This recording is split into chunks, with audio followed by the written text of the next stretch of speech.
dan selamat pagi. Mari kita sama-sama naikkan penyembahan, yaitu mengenalmu.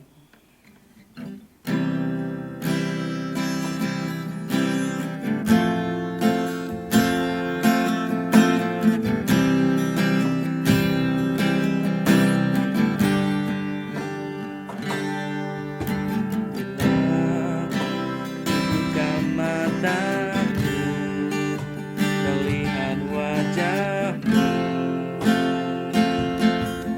ku terpadu bila ku lihat hidupku dan karya tanganmu. Ku tersanjung karena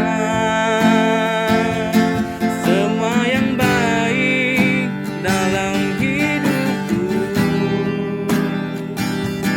itulah karyamu. Dan kesempatan yang baru, dan ku ingin mengenalmu, Tuhan, lebih dalam dari yang ku kenal. Tiada kasih yang melebihimu, ku ada untuk menjadi penyembahmu. Sekali lagi kita menaikkan penyembahan kita. Bila ku buka mataku dan lihat wajahmu, ku terkagum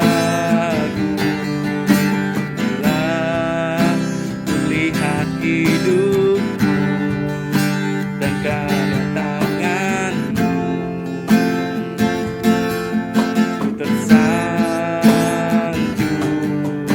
karena semua yang baik dalam hidupku, itulah karyamu. Kau beri kesempatan yang baru, dan ku ingin mengenalmu, Tuhan, lebih dalam dari yang ku kenal. Tiada kasih yang melebihiku, ku ada untuk menjadi penyembahmu. Dan ku ingin mengenalmu, Tuhan, lebih dalam dari semua yang ku kenal. Dan tiada kasih yang melebihiku, ku ada untuk menjadi penyembahmu. Ku ada untuk menjadi penyembahmu. Ku ada untuk menjadi penyembahmu.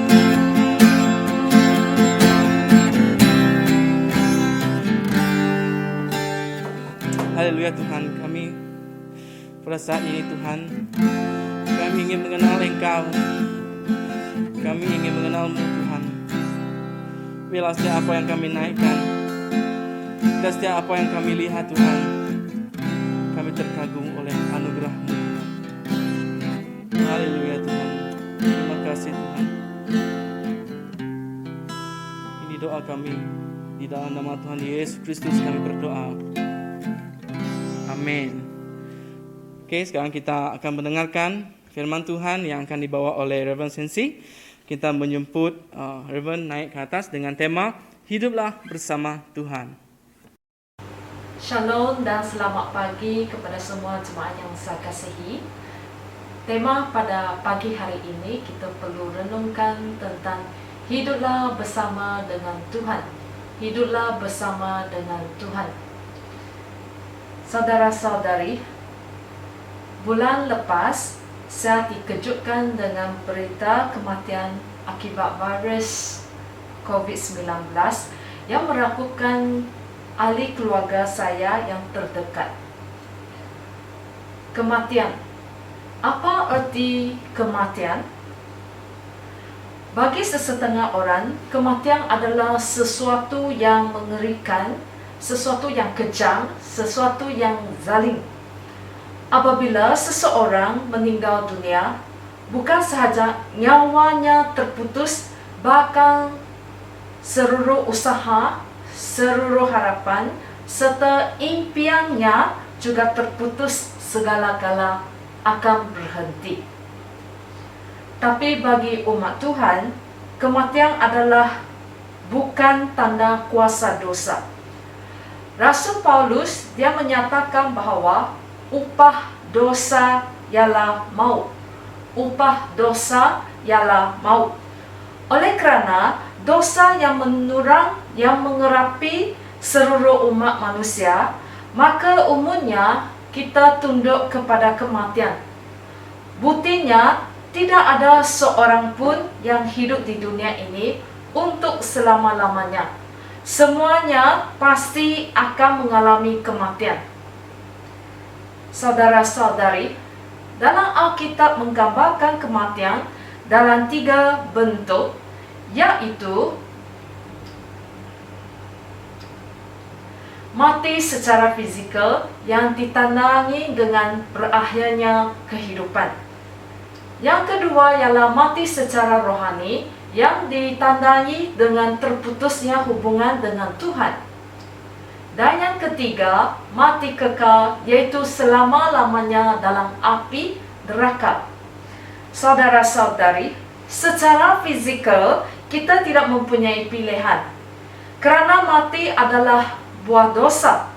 Namun, secara rohani kita mempunyai pilihan yang boleh kita buat, yang juga akan dapat menentukan akhir dari destinasi hidup kita, sama ada mati kekal dalam api neraka ataupun hidup kekal dalam hadirat Tuhan.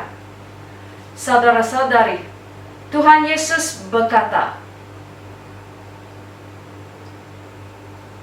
"Sesungguhnya aku berkata kepadamu, sesiapa yang mendengar kata-kataku dan percaya kepada Dia yang mengutusku akan mendapat hidup yang kekal dan tidak akan dihukum. Dia telah terlepas dari kematian dan mendapat hidup sebenar." Di sini Tuhan Yesus berkata bahawa sesiapa yang mendengar, yang mempercayai akan mendapat hidup yang kekal. Sudahkah kita dengar kata-katanya dan percaya kepada Dia?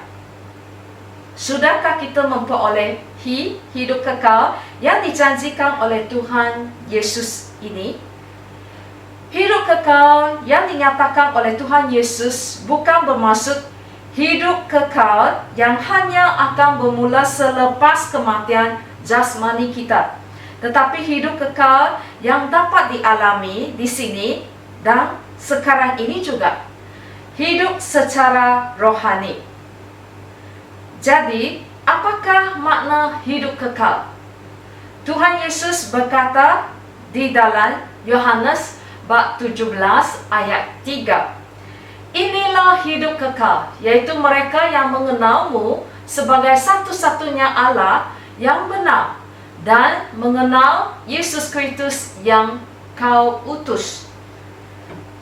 Saudara-saudari, jadi hidup kekal itu bukan hanya semata-mata sebuah destinasi sahaja, tetapi sebuah proses pengalaman hidup kita bersama dengan Tuhan di sini dan sekarang ini.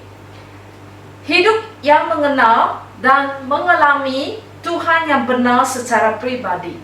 Hidup yang sentiasa kita bergaul dengan Tuhan, mempunyai hubungan yang intim dengan Dia dan berjalan bersama dengan Dia.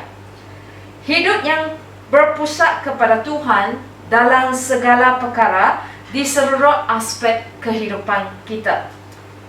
Saudara-saudari, hidup yang mengalir daripadanya yang menghidupi hidup kita.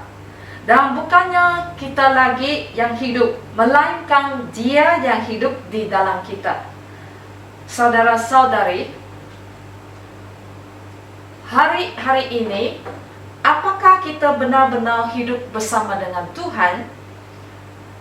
Apakah kita makin mengenali Dia dan mengenalinya secara pribadi dari hari ke sehari?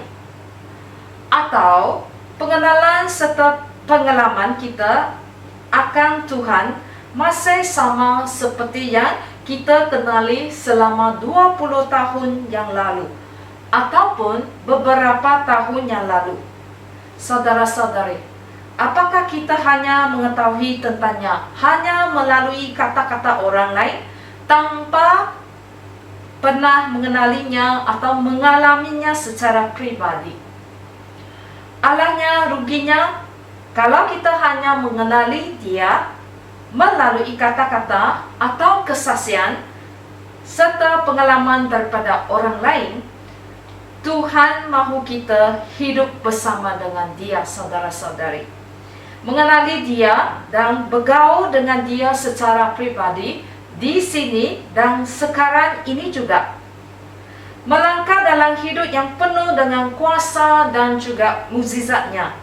Tuhan mau kita mengalami hidupnya yang luar biasa dan berkemenangan yang tidak pernah terlintas oleh pikiran manusiawi kita.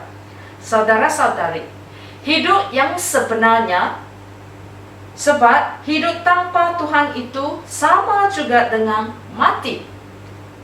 Tuhan Yesus, Dia pernah memberikan amaran kepada jemaat di Sardi, katanya, "Aku tahu perbuatanmu, nama sahaja kamu hidup, tetapi sebenarnya mati. Bangunlah, bertaubatlah." Hari ini, jika kita tahu, kalau kita hidup tidak menghidupi hidup kekal bersama dengan Tuhan, marilah kita bertaubat. Marilah saudara-saudari, kita mulai hidup yang sesungguhnya.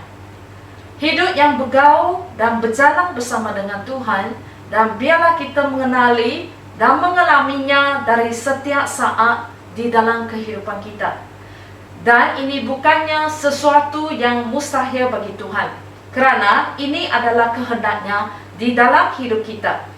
Tuhan, Dia telah memberikan kita segala sesuatu untuk kita hidup bersama dengannya. Firman-Nya, Roh-Nya, bahkan hadirat-Nya ada bersama dengan kita. Tuhan Yesus berkata,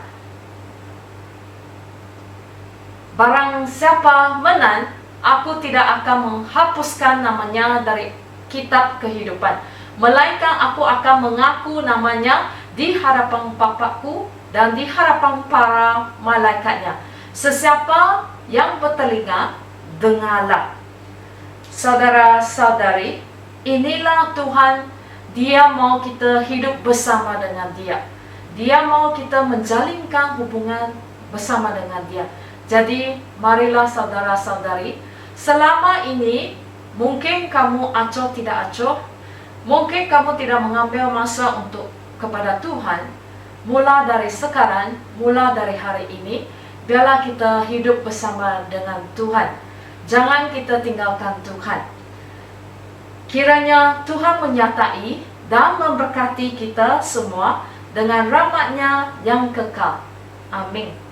Saudara-saudari, sekarang biarlah kita ambil waktu sendiri, biarlah kita berdoa bersama dengan Tuhan. Serukanlah segala apa yang Anda mahu bagi tahu Tuhan. Kita doa agar sepanjang hari pekerjaan kita dipimpin oleh Tuhan, pelajaran kita dipimpin oleh Tuhan, keluarga kita dipimpin oleh Tuhan. Mari kita ambil masa untuk berdoa. Mari kita berdoa. Bapa di surgawi, terima kasih Tuhan, kerana Engkau mengingatkan sekali lagi untuk kami semua agar sentiasa hidup bersama dengan Engkau Tuhan. Tuhan, dalam kehidupan kami yang lalu, mungkin kami lalai, tidak berdekat dengan Engkau Tuhan. tidak berdoa, tidak baca Alkitab, dan kami mengejar hal yang tidak diingini oleh Engkau Tuhan. Mohon Tuhan Engkau ampunilah segala dosa kami. Kami mahu bertaubat di hadapan Engkau Tuhan. Mula dari saat ini, biarlah Tuhan pimpinlah hidup kami agar sentiasa berjalan bersama dengan-Mu Tuhan.